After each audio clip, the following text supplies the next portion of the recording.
I don't even know what time. I can have a watch on. Yeah. I can't remember my title. So I work with the youth grants team. I'm the re-engagement systems and youth grants team lead. So we'll be starting our training here momentarily. If you don't mind, for our records, please put your name and the organization you're with in the chat, and our staff will be kind of checking to see who's on the call today. But we'll get started here just in a few moments as we're continuing to allow people in. So thanks again.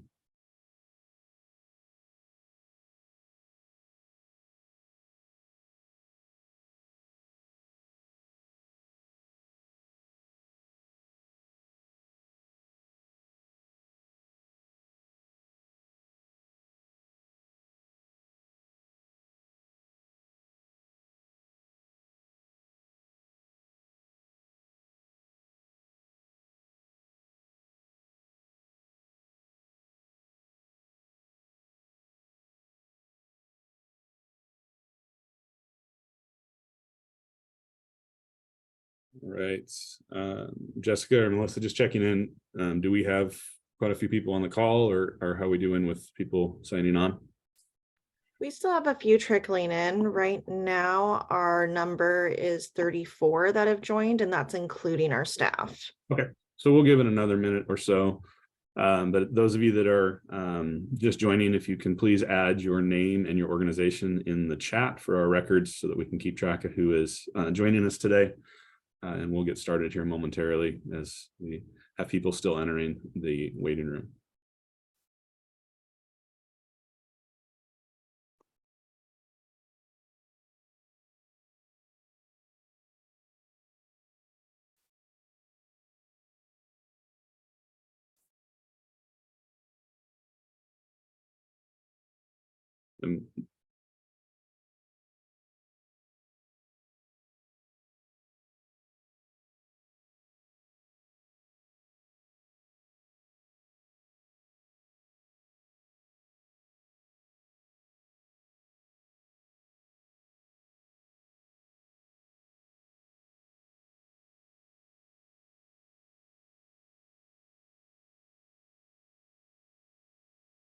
Right. So I know we still have a few people joining in, but we'll go ahead and start getting kind of introductions and moving forward. Again, those of you that have just recently joined, if you can please add your name and organization into the chat, that'll help us keep track of who is on the call with us today in regards to the training. Just before we begin, I just want to thank everybody that is on the call and is willing to help us with the application reviews this round. We have over 400 applications across all of the RFAs that we've launched as part of the Youth Development Oregon grant process this next biennium. So your help is critical in this work. So again, thank you for that. We will be recording this so that you can review the training if you need to later, as well as some that may not have been able to join us today can see the training. So Melissa, I'm not sure if you've started the recording yet or not, but we can go ahead. Perfect.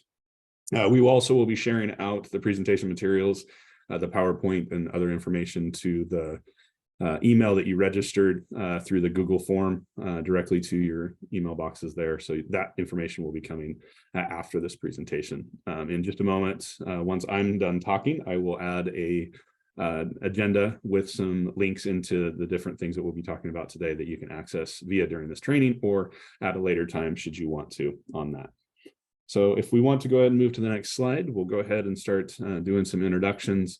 I'll go ahead and start. Again, my name is Paul Sell. I'm the YDO Youth Grants and Re-Engagement Systems Manager in this work, and so I'll help kind of facilitate the work today. If we want to just go in the list as it's ordered would be great. So Jared, I'll pass it to you and then go through staff introductions. Good morning, Jared Shaw, Grant Manager and Workforce Policy Analyst. Good morning, Sally Deck, Grant Manager and Policy Analyst for Future Ready. Good morning, Melissa Gallardo, Youth Development Oregon Executive Assistant. Good morning, I'm Jessica Solano. I'm YDO Administrative Specialist. Good morning, I'm Bethany Moreland. I am the ODE Procurement Specialist associated with all three of the RFAs.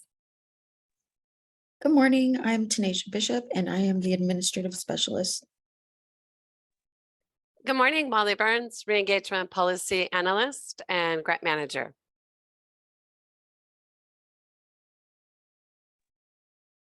Good morning. Thanks everyone for joining. My name is Bill Hansel. I'm a youth development policy analyst, grant manager, and affectionately known as the data guy. I'm Abraham Magana. I'm the committee investment policy analyst and grant manager. Thank you. And Brian, did you want to do a quick intro? Yeah, sure. Yeah, Brian Detman, Youth Development Division Director. Good morning, everybody. Thanks. All right. So just kind of a quick recap here so you understand where the training's going.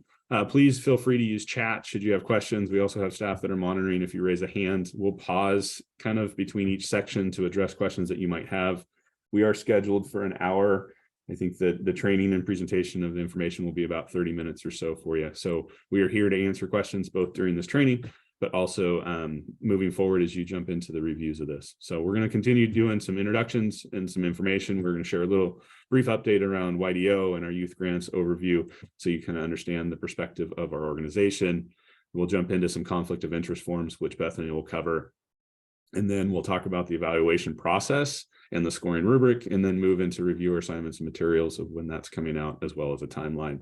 Both in this as well as the document I'll share shortly, you will be able to directly email or call any of us as needed for support and assistance throughout this process.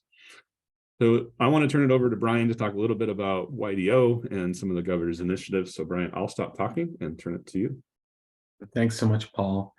Yeah, and again, just for the record, Brian Detman, Youth Development Director, I just really appreciate everybody who's participating in this process. It's, as Paul said, critical to the work that is happening on the ground in communities around the state and the 9 federally recognized tribes. And your involvement is really essential to us figuring out exactly where to award the dollars, right? It's a competitive process. We would love to be able to have the resources to fund everybody, but we do not. And so having volunteer reviewers does help us ensure that there's a number of eyes on all of the ideas about how to meet critical needs in communities. And again, to have you really evaluating what you see is the kind of decision making that I think helps for those communities who are awarded dollars and those organizations that are awarded dollars to then begin to make a difference. So real quickly, you can read this slide yourself, but I think it's just important to kind of center the work that we do as an agency and to make sure that you're here in the right place and know exactly what our overarching vision, mission, and values are as an agency. So aligning systems and investing in communities to ensure equitable and effective services for youth ages 6 through 24, which is to say we have a pretty wide ranging age range for the kinds of supports and services that are provided. We work throughout Oregon and the tribal nations to really support work that drives educational career success, disrupts crime and violence, and then affirms youth strengths and safety. Our vision is that all youth have the opportunity to thrive and achieve their full potential. Values that drive our work are around equity and equitable access, equal opportunity, being really youth-centered, asset-based in the approaches and results that we seek, inclusive, and also seeking to support innovation and new ideas, emerging ideas. So we imagine we'll see some proposals really that cover that, all those different kinds of values. Next slide. Brian, this is Melissa. Can you quickly address the Youth Development Oregon name? Sure, I can do that. Thanks, Melissa. For those who know the history, which we won't go into, but initially this, our agency was established after the Oregon Commission on Children and Families system was done away with, and out of that sprung different work. But the Youth Development Council, which is our governing body, was established, and then within maybe a year or so, the council statute then created the division that really is the agency that drives the kind of implementation of the policy and strategy that the council sets. we for years have been known as either YDC or YDD, and sometimes that causes confusion. It's something certainly we, when you hear us today, we'll probably refer to ourselves as YDO and YDD, but we've attempted to try to simplify and just say that the combined work of our council and division will happen under the name of Youth Development Oregon. It's really a doing business as name. The division still exists actually within the context of the Oregon Department of Education budget. The council still exists, providing that governing responsibility and strategy and policy. But in order to hopefully simplify things, YDO or Youth Development Division is the name we've kind of adopted as a overall name.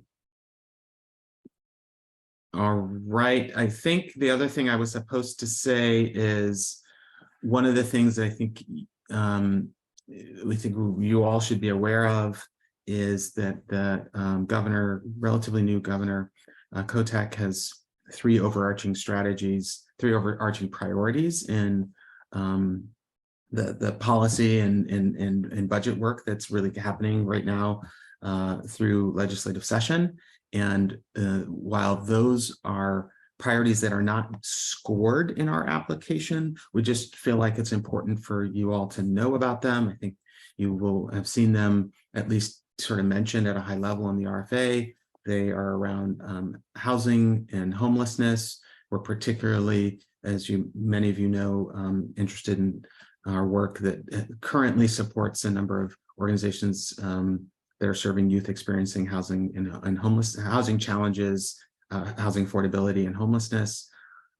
So housing and homelessness is one priority. Behavioral and mental health supports and services is a second priority for Oregon Governor Kotek. So understanding the critical interplay between school and just overall success and behavioral and strong and positive behavioral and mental health, something that a lot of the work that we support does, and we hope will do so in the future.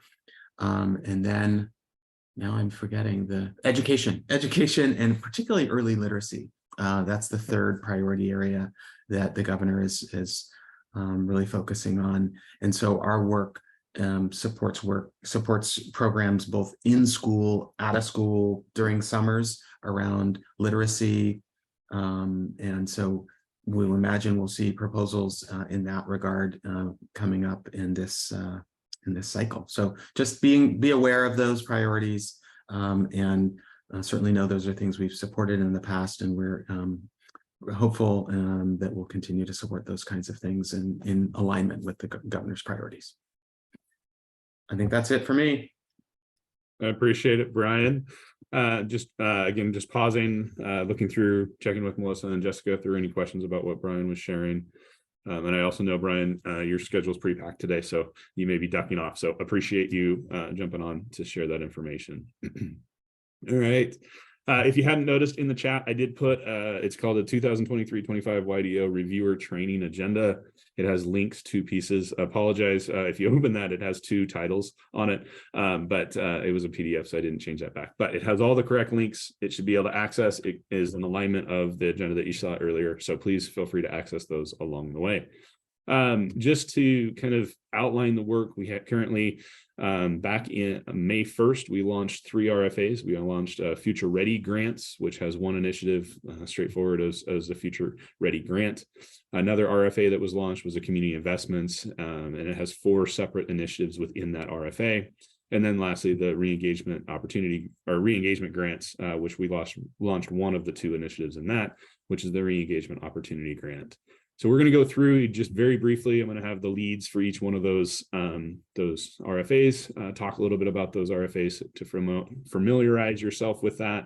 Those links in the agenda, as well as the green links on the screen, do take you to the entire public document of the RFA, should you want to look forward with that. We'll talk about how teams are going to be assigned for each of those RFAs, but typically you'll be assigned to one of those 3 RFAs. And the goal is that what you'd actually be assigned, if you take a community investment grant or assign that, you'll be assigned to one specific initiative. So you can keep focused on that when you're reviewing. We'll communicate that, but because this is a training for all 3, we wanted to cover all 3 RFAs along that side. All right, not seeing any questions yet. I'm going to turn it over to Abe to talk a little bit about the community investment grants. Yeah, some of you may have seen this slide before, some of you repeat, but for those who haven't, I'll go ahead and tell you a little bit about the community investment grants. So these community investment grants, it's kind of an umbrella term, as kind of Paul mentioned before, for the various initiatives that are listed below. But broadly speaking, in regards to the initiatives, at least, it serves youth ages 6 to 24 that are at risk of disengagement from school or work. And these efforts, as it says there, are expected to be culturally responsive, sexual and gender identity affirming, and address various barriers to education and workforce. Youth Promise Initiative serves youth ages 6 to 24. And it really is aimed at programming that's existing. This type of program can vary, anything from after school programming, mentoring, weekend program, etc. Kind of falls within that, pretty broad. Then the next initiative is the Youth Workforce Readiness. And again, this is for existing programming and kind of what the title says, getting youth ready for the workforce. Anything from resume writing, job shadowing, anything that really mock interviews, but really that step before you get that job or decide kind of what careers are available to you. Then you have Youth Solutions. And this can be for existing programming or any new or innovative type programming or something maybe related to sort of systems change type programming, or maybe where it's where you want to scale up. You have a smaller program, but you want to scale it up, right? And that's kind of the opportunity for various other grantees who may not have what would be a traditional, serving an individual youth, right? Maybe something completely different outside the box that we haven't seen. So that's kind of what Youth Solutions is for. And then you have your youth violence and gang prevention, and that really is to help a youth who may be at risk of, being involved in violent crime, or maybe victim of violent crime, whether that be gun violence or just a regular violence, physical violence, right? It's also preventing youth from getting involved in gangs, right? If possible, trying to prevent that, and that can be a new and/or existing programming for that. The funding amounts vary between the various solutions. The first two, Promise and Workforce Readiness, funding is anywhere from 120,000 to 220,000. Then Solutions and Violence Gang Prevention is from 50,000 to 150,000. I'm sorry, 120,000, from 50,000 to 120,000. Next slide. Thank you, Abe. So we'll turn it over to Sally. Hello, I'm Sally Deck. I am the YDD grant manager for the Future Ready Oregon Youth Grants. So Future Ready Oregon was a large legislative bill that passed a year ago and allows for some funding that is directed for youth 14 to 24 years old, so a slightly different age range than the community investment grants. And this is looking at workforce readiness, but for youth who who show a good amount of readiness, that where workforce readiness grants within community investment would include stabilization and really meeting the needs of the youth in that moment. Future Ready grants are really looking at getting youth into paid work experiences or job placements or training in an industry or employer recognized credential. And it's targeted at some priority populations that are named in the RFA, but really looking at how can we make sure that youth are having access into sustainable living wage career opportunities. And so really looking at how can youth be exposed to and have job placements and paid work experiences in some career opportunities. So much more targeted than the breadth that the Workforce Readiness Grant has in community investment. And I think that's all. The award range is 150 to 250,000 over the biennium as well. Thank you, Sally. Yeah. All right. And then Molly, we'll turn it to you for re-engagement opportunity grant. Okay, thanks, Paul. So the re-engagement opportunity grants serve local communities across the state to re-engage in education. So to bring youth who are 14 to 24 who have left high school without a high school diploma or GED, or youth ages 14 to 24 who are in risk of leaving school without earning a high school diploma or GED. And so it's really bringing youth back into education and providing re-engagement services.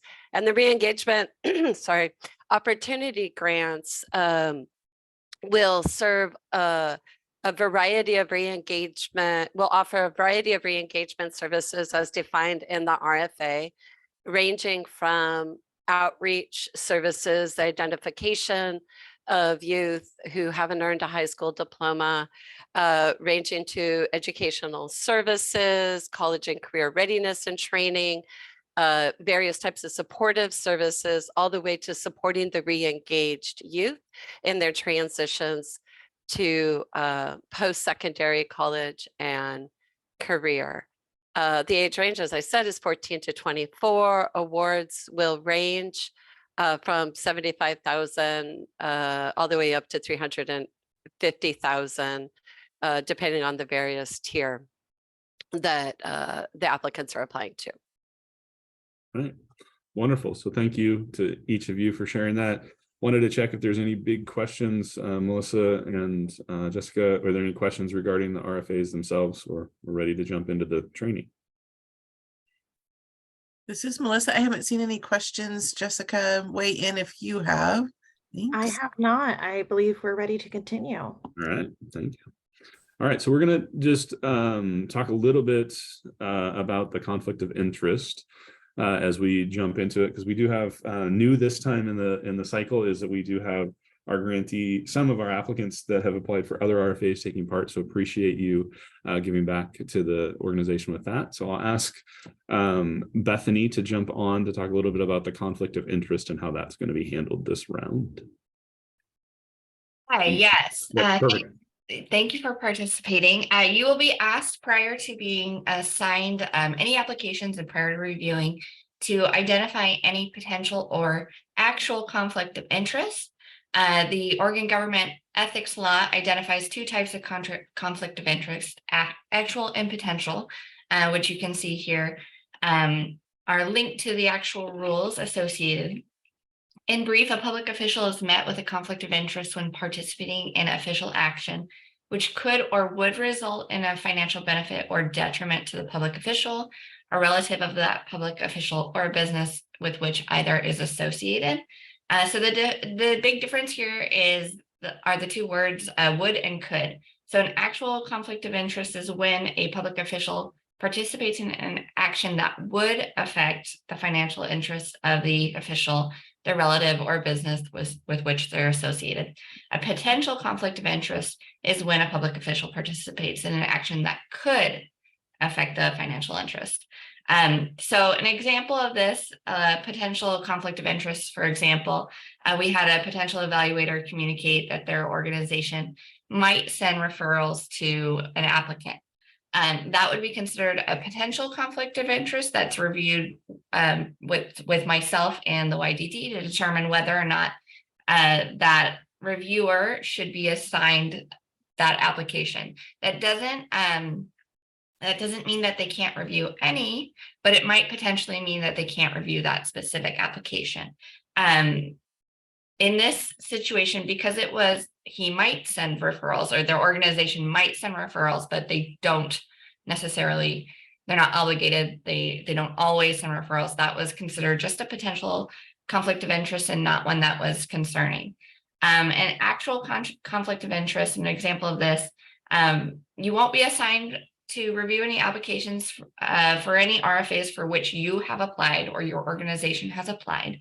Another example of an actual conflict of interest, on a different RFA, I had a reviewer indicate that their child attends a school within a district, a school that had an application, but obviously within a district. So we assigned that reviewer to other applications, none of which were from that district, just because there is a risk that the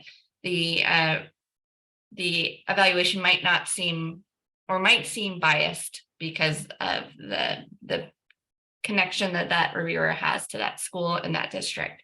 I will be sending out after this meeting at some point, I will be sending out emails that will include a conflict of interest form, which you will review, read through, and identify whether you have any potential conflict of interest with any of the applicants.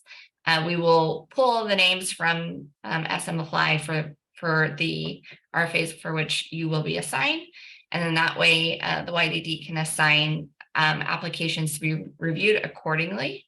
And like I mentioned before, the conflict of interest form must be signed and returned to me prior to evaluating any applications.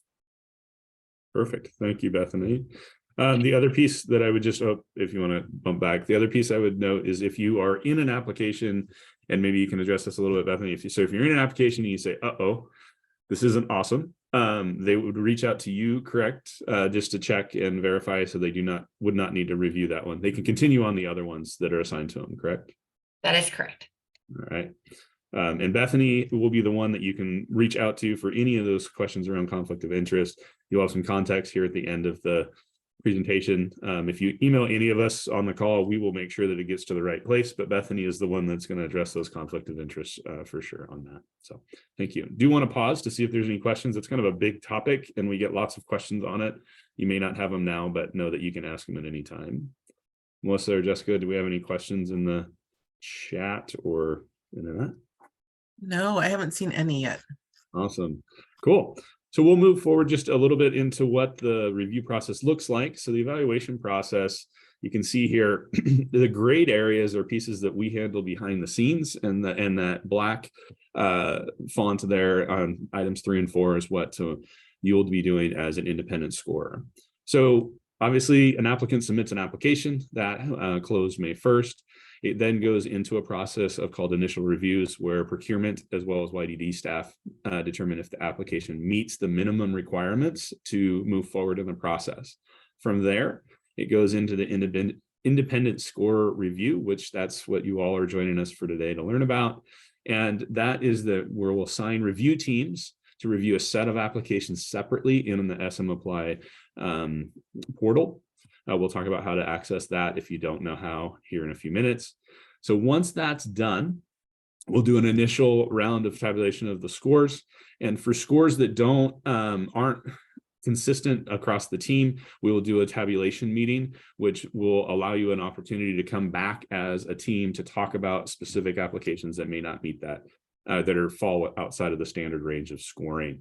This is new for us this year. If those scores are consistent, so if everybody scores at a 6 or a 7 and a 6 range, which Bill will cover here shortly, then we wouldn't hold that tabulation meeting. So hopefully that'll help protect your guys' schedules a little bit as we move forward.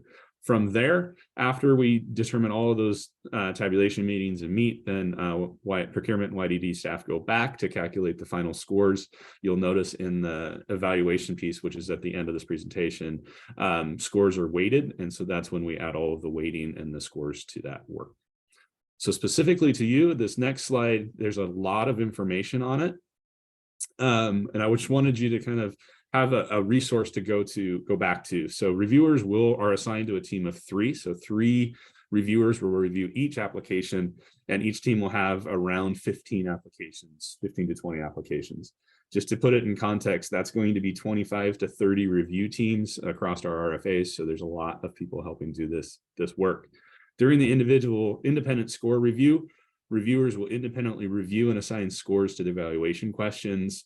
Reviewers must use the scoring rubric, which we'll cover here just briefly, to determine the score of each evaluation question. And we anticipate that'll take around 15 to 20 minutes per application, depending on your speed of reading and reviewing that work. So just a note, when you are reviewing applications, I would recommend, as well as I think most of the people on the call, is to review a few, if not all of your applications before you finalize your scores, because that'll give you a chance to standardize and familiarize yourself with the rubric itself across multiple applications.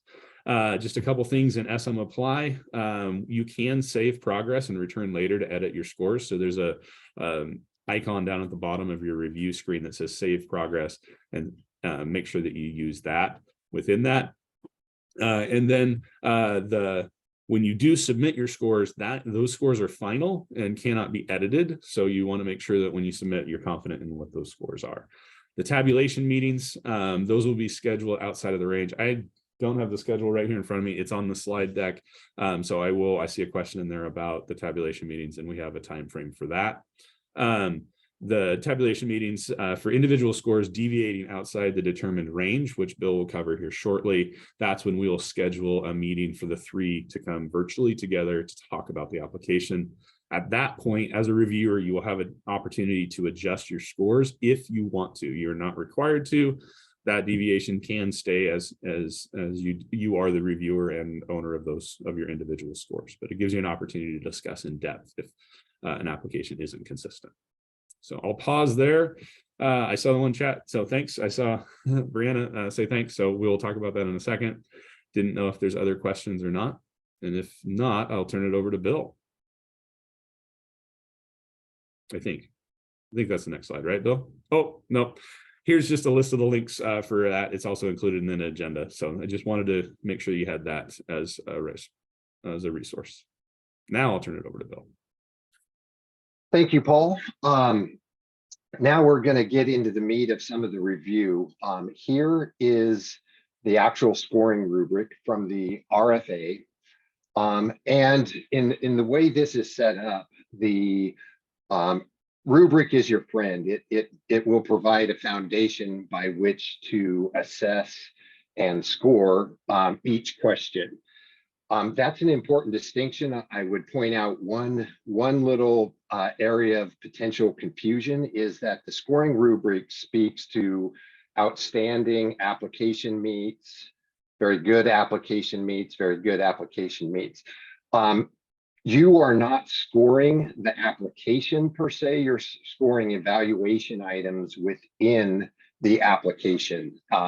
So keep that in mind. It could read outstanding evaluation item in application meets all requirements. So kind of keep that in mind because you do score each evaluation item independently, not in the context of the whole application. So wanted to point out that distinction. It is also important to not spend too much time worrying about the category titles like the outstanding, very good, adequate, fair, poor.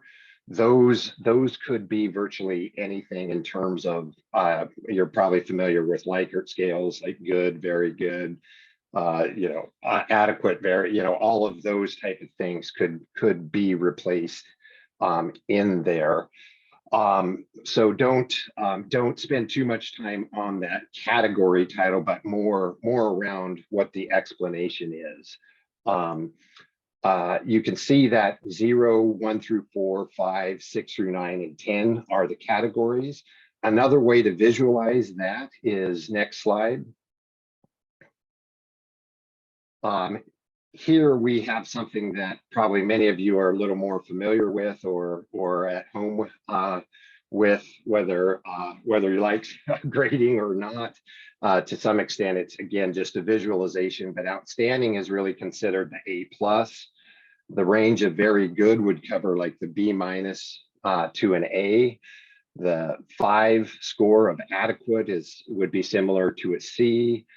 Fair is kind of anywhere from the D to F range, and the poor I label as a F-, which isn't really a grade, but it's you'll learn more is because the 0 is a very rare and unique score. We hope not to see any of them, but I'll explain more about that later. So hey, Bill, sorry to yes. interrupt. I just want to take note because I know we have some of our folks on the call that have reviewed in the past, and this is a new rubric that we are launching during this RFA. So if you're looking at saying, I don't remember this, it is a new rubric that we are implementing into our RFA. So just wanted to bring that into the space for those prior reviewers.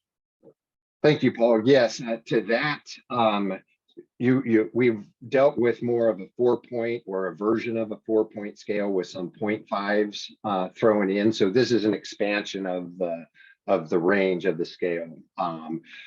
Technically an 11-point scale, but if you consider that 0 is kind of an out, kind of a to address what would be the equivalent of non-answers, it would be similar to a 10-point scale. Next slide, please. All right, the question about what's the goal of the rubric, and the goal of the rubric is to provide a framework so that scores will be consistent across reviewers. That is, the ultimate hope would be that through using the rubric tool, independent reviewers would end up scoring very similar scores. And that is really what we're looking for in terms of some of more advanced kind of statistics around inter-rater reliability. Technical term, but that's what we're shooting for, is that, you know, regardless of the reviewer, because of the use of the rubric, our test scores will be our evaluation item scores will be similar. So we consider that agreement within a review team that a response is either adequate or not adequate. So this is just a kind of a very base way to look at inter-rater reliability. So are reviewers in agreement that it's adequate, or are reviewers in agreement that it's not adequate?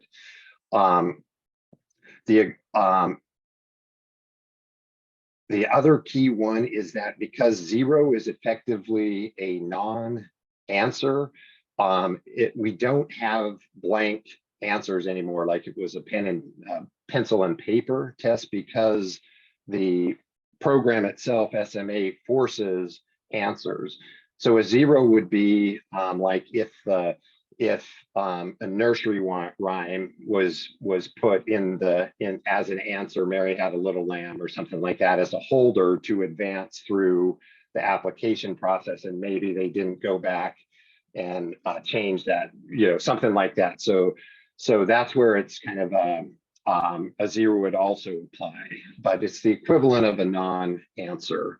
An important distinction here regarding tabulation, the need for tabulation meetings, is that if a review team scores indicates a response is both adequate and non-adequate. So if we're looking at something and the scores align, like in example 1 there, 4, 5, and 3, because it crosses between adequate and non-adequate, the 5 is inadequate and the 4s and 3s are not adequate, that would trigger the potential, a tabulation meeting, because there's not agreement in the adequate, not adequate. The second example you can see there is a reviewer team scores are 7, 6, and 5. You'll note that all of them are within the adequate range, and similar if we had 4, 3, and 2, they would all be in the not adequate, and that is agreement. Next slide, please. A little bit more into the weeds now. Each score will have, or range of scores will have the explanation, you know, and that would be what you refer to in conjunction with the specifics of the details found within the RFA that guide what the question is. So a 10 demonstrates the best in all requirements specified. The 10 or A+ would really be like, and as you can see, some of these have multiple scores, some have 1. Because one category has 1, we expect that would be used less than the, say, 6 through 9, because it's a wider category. It can be considered to be like an exceptional score. It's clearly head and tails. The answer really is ideal. 6 through 9, response meet all requirements specified in the directions and demonstrates a good understanding. The key there is that they are addressing all requirements specified in the evaluation.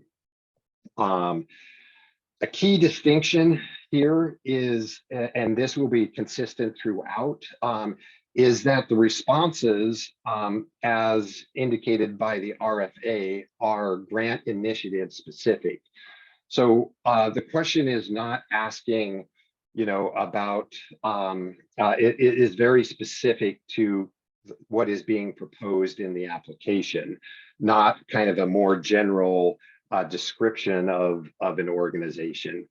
That key distinction will you'll see as we move through these is consistent throughout. It helps address whether or not the applicant is actually answering the questions or providing more general answers that apply kind of at an organizational level versus the project being proposed. Next slide, please.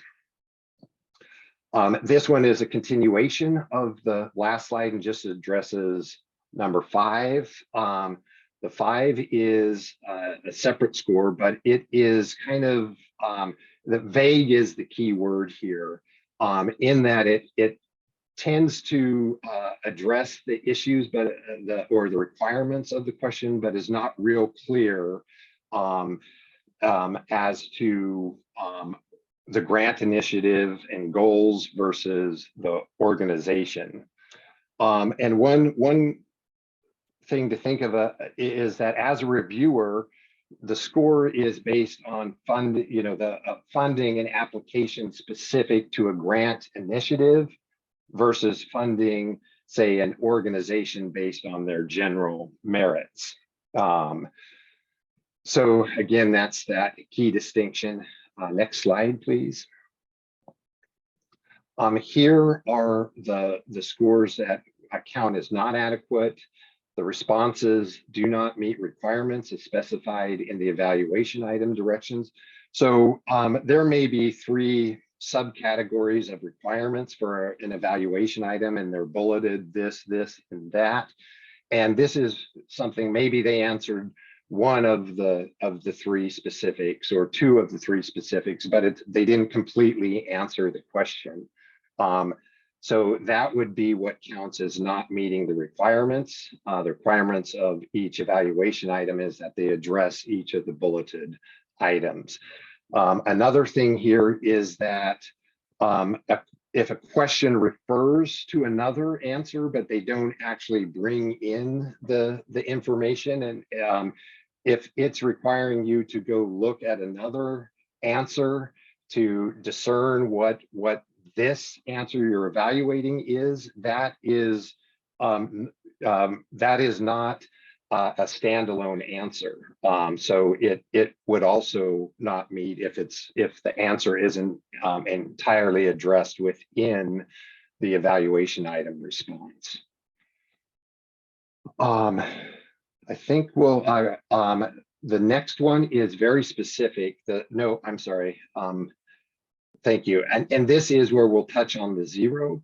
The response is nonsensical. That could, by nonsensical, it means like random keystrokes. And again, think of, as you're applying, if you wanted to address this question later and you just hit the keyboard and blah, blah, blah, and a bunch of random keystrokes are generated, the program SMA isn't smart enough to realize that's just nonsensical questions and thinks it's an answer and will allow advancement. Occasionally applicants forget to go back and change an answer like that. So that's where you may encounter that. Another thing that happens with where a score of 0 may come in is sometimes that same kind of strategy is being used, but they'll post or paste an entire response from another question into this question. And so it's an identical, again, it was more of a placeholder to come back and address later, but they forget to do it. So they have a complete answer in there. It's just not even relevant to the question because it was copied from another one. Now, there may be some parts of a question that was pasted in that address. So that's where there'll be some discernment on the reviewer's part of like, did they maybe even accidentally address, one of the items or something? And that may mean it's not a 0, but that would be rare. Next slide, please. And I'll pass it to Abe or see if there's questions. Would that be appropriate now? Yes. So I wanted to just touch base. I know Bethany's addressed a question in the chat. So just checking in with Melissa and Jessica, any questions on that? And thank you, Bill. You covered a bulk of this presentation. So that's obviously why we're here. So thank you for covering that. Melissa, Jessica, any comments or questions? No questions I've seen except for what Bethany's already addressed in the chat. Perfect. Bethany, do you mind jumping on to kind of bring voice to that question just so everybody's aware of it? Yes, I will read it just in case anybody missed it. So the question was about whether preferencing rural communities to ensure accessibility for rural communities would be a conflict of interest if you yourself are from a rural area. So my response is that you should avoid preferencing and score each evaluation item against the rubric. The regional awards that YDD has are the way in which they attempt to spread the awards out to hit the areas that normally are a little underserved. Paul, I don't know if you have anything additional you'd like to add, but I wouldn't consider that necessarily a conflict of interest, just something to avoid so that you can score appropriately. Perfect. Thank you, Bethany. So I'll just touch really briefly on the regional awards. So each of the RFA, we have 11 regions identified statewide. And so we do the top award, our top scored application from each region is awarded for each RFA. So in re-engagement opportunity, if there is an application from one of those 11 regions, then they would be automatically awarded before going into the state pool. So that is for re-engagement and future ready. Our community investment has 2 regional awards for the highest two ranked applicants in that region. So that is one of the ways that we address those regional questions. Our regional issues and the rural. The couple questions coming in our reviewing, we'll be able to move back and forth within the application to better address these types of copy paste situations. Yes, you can move back and forth. And Abe, I may, if you want to add a little technicality to that answer, might help around SM apply.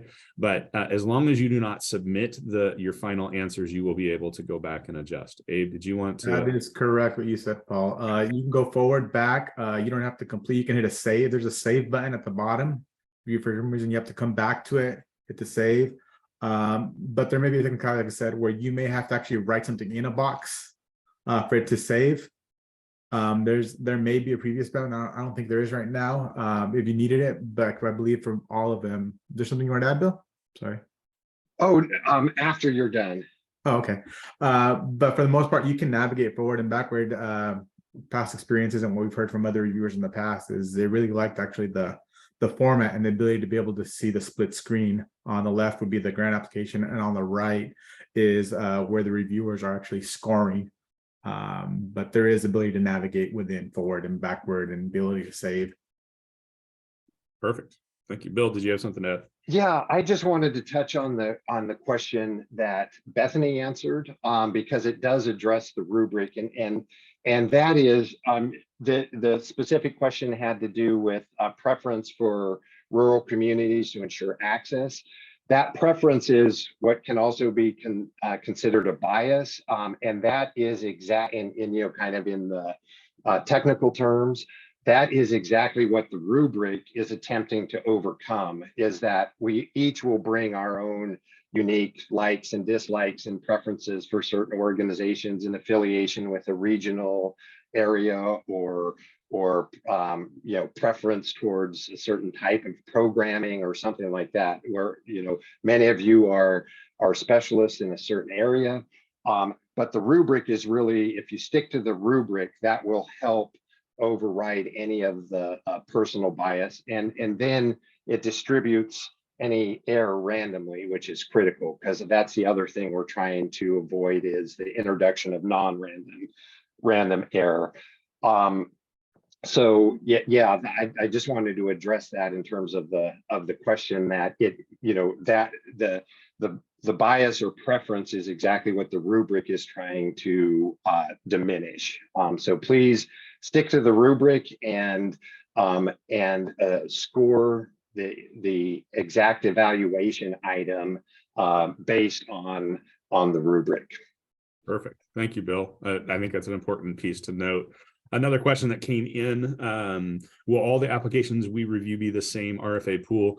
Yes, our intent is to do that as equally as possible. So if you're reviewing community investments, our hope is that you will actually be reviewing community investments and a specific initiative, so you can keep focused on that and consistent across that. So that will be what we're doing. If you see that not happen, then please let us know. That means we probably have a system error in SM Apply.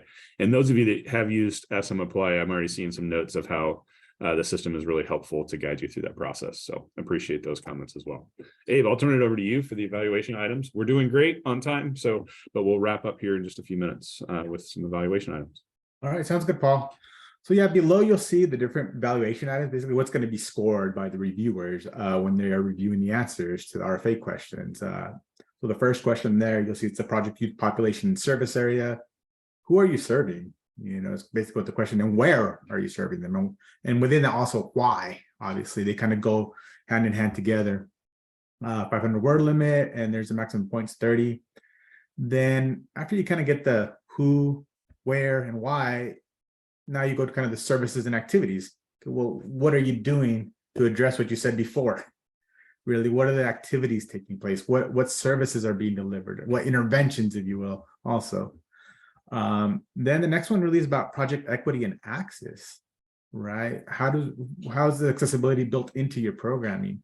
You know, what role are youth playing maybe in some of the design, right? Are they giving you feedback? How's the community telling you, you know, well, are we being served properly? You know, is there a survey at the end, right? Do you have youth on the board, right, who makes decisions within the nonprofit, perhaps regarding youth programming?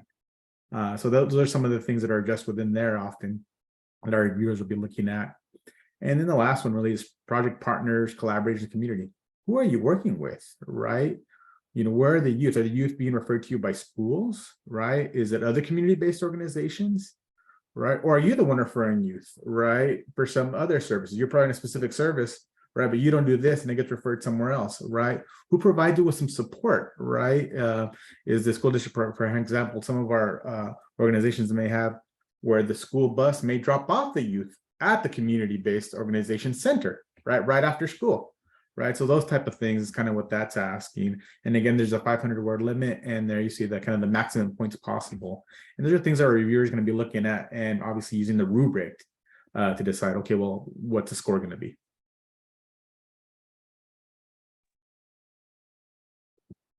And for Future Ready, it is actually really similar. Although the list of evaluation items might look a little bit more complicated, because where for community investments, there's an evaluation item that covers all project services and activities. Future Ready legislation dictates that the applications be evaluated on two separate things. And one of them is the essential employability skills, and the other is a core activity. So the evaluation item number one is essentially the same, where we're looking at the population that is being served and the area that population lives in. Within the Future Ready legislation, there are defined priority populations. And so it is when you're reviewing, you'll be able to see the list of the priority populations, and in the application, the applicants are required to state which of the priority populations they serve. So it's a little bit simpler evaluation item, and thus has fewer maximum points possible, because it's a little bit more of a yes/no question. But then when we get to the essential employability skills and that core activity, those evaluation items have more points possible, because those are really the bulk of what the Future Ready funding is aimed at. But then the last two evaluation items are the same as the last two evaluation items on the community investment, and that is the project equity and access, and then also the partners, collaborators, and community. So because there is that deviation, there are different word limits, because some of the questions are worth more. And so we give the applicants a little bit more space to tell the reviewers what they are going to do in those evaluation items that are more heavily weighted. You could think of them that way, because they have more points possible. However, each one of the evaluation items will still receive a score that will be on that 0 to 10 point score. You can think of it as the A through F score, that if it is a really outstanding application, evaluation, that it would get a higher score for each one of the evaluation items. And I'll pass it on. Thank you, Sally. Turn it to Molly. Okay, thanks. So for the re-engagement opportunity grant, just to echo what Sally and Abe have said, there are 4 evaluation items. The titles of these are the same as the community investment. You'll notice that each evaluation item has a different word limit. And as Sally explained, a different maximum point possible. And the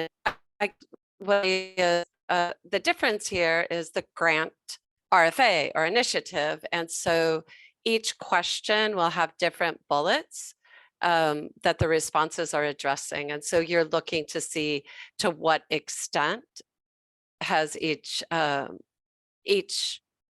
bullet, each question of that evaluation item been covered in the answer. Awesome. Thank you, Molly. And so a couple of questions that came into the chat. I also want to pause to see if people have questions for any of the evaluation items. Abe sent me a note, just we had a typo in the slide deck for community investment. The last 2 questions are a 400 word limit, so that's consistent across all of the RFAs, just as a note that is inaccurate. SASM apply limits that. Also, just to kind of draw your attention to those maximum points awarded, that's what we do in that final tabulation. We add those weighting to it. So you concentrate for each evaluation question on the rubric, which is a scale of 0 to 10, and then we will weight that accordingly behind the scenes when we get to that. But any other questions that we have, Melissa, Jessica? Not seeing any in the chat. I don't see any. Perfect. All right. So then if we go to the next slide, we're getting real close here. We'll just this is the timeline. Again, the grayed out area is our timelines that we're working behind the scenes to meet. That bold black May 16th through the June 2nd is the volunteer scorers independent review timeframe. Our goal is to have applications released on the 16th. That's our goal as we complete these initial reviews. Sometimes that will take a day or 2, but we will be communicating with you information and access on that May 16th. Then from June 3rd through the 9th, that's when an initial score tabulation is going to happen, and then we'll be reaching out to you if there's a tabulation meeting needed. And Jessica, I think let's make a note that we will reach out to every team just to indicate if you need a tabulation meeting or not, just so that we put the closure to that you don't have to worry about it. But then the score tabulation meetings as needed will be scheduled June 12th through the 21st. And Jessica and myself will be reaching out to get those scheduled with you. And that's a facilitated conversation with procurement and YDO with the 3 other reviewers on that. And then lastly, just to you can see where our goal is our goal is to have this all wrapped up by June 30th so that we can notify all of our successful applicants, or actually we can notify all applicants of the intent to award process prior to that July 1 date when the new biennium starts. So the timeline is there. Again, appreciate you all for working on that. If you run into anything that there is a scheduling challenge, please just reach out to me directly. Jessica can do the mass communications, but she's a reviewer herself. So I will be managing a lot of those direct communications. In the unlikely chance that there is not a tabulation meeting, would the intent to award date be advanced? Most likely, probably not. We will try to get out as soon as possible, but there's quite a bit of work in that final score tabulation process. So we will see. Our goal is to release all of the intent to awards for all 3 RFAs at the same time frame on that. So appreciate that question, Matt. The next slide is, I'm trying to remember what it is. Oh, just a to do. So please verify and sign up for or sign up in SM Apply as a reviewer. It's critical that you get that access. So if you can do that over the next few days would be wonderful. Abe is our primary contact for SM Apply support. So don't hesitate to reach out with him. We'll get that. Watch your email and your spam mail, because unfortunately sometimes that happens for the conflict of interest forms, which is coming from Bethany. And then reviewer materials, including a recording of this, a link to this training will be sent to you here later this week, most likely from Jessica. And then just mark your calendars. We want those reviews done by Friday, June 12th or June 2nd, excuse me. Misquoted myself on that, that June 2nd. And then just please don't hesitate to reach out with any questions that you might have. And lastly, we appreciate the opportunity, and we hope that you enjoy the opportunity yourself to review and learn some of these about some of these great programs across the state. So it's amazing. Directions for signing up.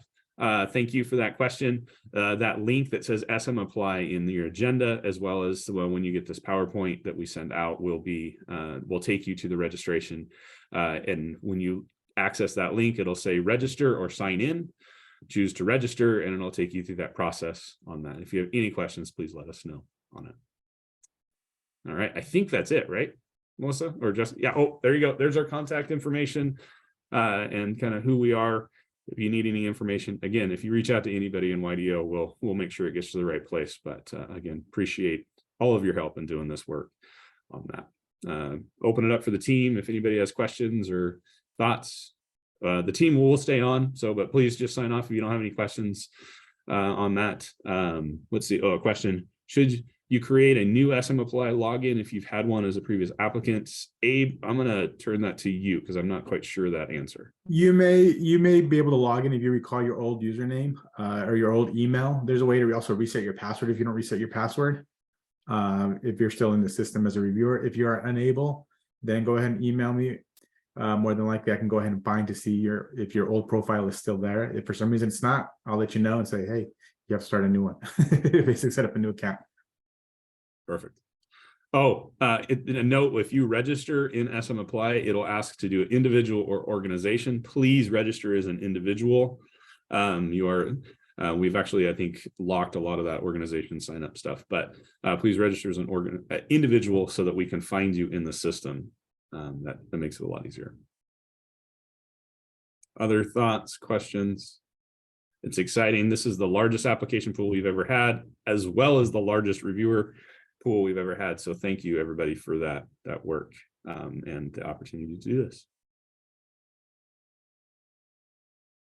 Yes, just reiterate and thank you so much for your volunteer work to help us out. It's critical, and we couldn't do it without you. So huge appreciation.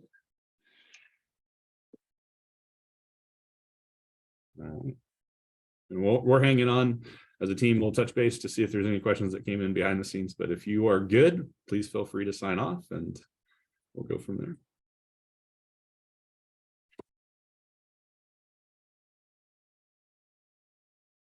And Melissa, I'll turn it to you. You tell me when we've got everybody off, or if you're going to send people off. We can do either if we need to do a little debrief. Yeah, let's just, if we can, touch base, since we're all literally across the state at this point, would be great. So yeah, let's go ahead and bump people off if they're not part of us. You can leave, Antonia, if you want. Okay, thanks. All right. Woo. We were spot on the time. That's cool. Thank you, everybody. Sorry, Paul. That's everyone. Do you want me to stop recording? Yeah, go ahead and Yeah. stop recording. All right, thanks. Thanks. If I can remember where that is. Hang on a second. I was gonna say that